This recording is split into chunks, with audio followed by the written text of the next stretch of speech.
ఎప్పుడు chicken curry, chicken biryani తిని bore కొడుతుందా? అయితే తక్కువ టైంలో సింపుల్‌గా, టేస్టీగా చికెన్ పలావ్ చేసుకుందాం రండి.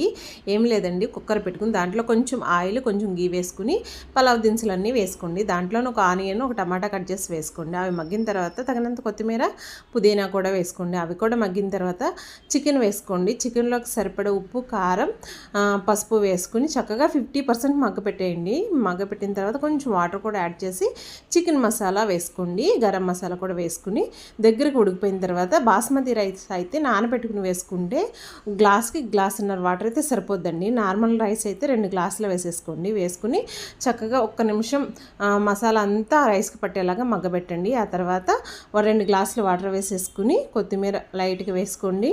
మీకు కుదిరితే కొంచెం నిమ్మరసం కూడా వేసుకోండి. ఉప్పు సరి చూసుకోండి. విజిల్ పెట్టేసి 2 విజిల్స్ వస్తే చాలండి. సూపర్ టేస్టీతో చికెన్ పలావ్ రెడీ అయిపోతుంది. చూసారా ఎంత చక్కగా వచ్చిందో పొడి పొడిగా. నచ్చితే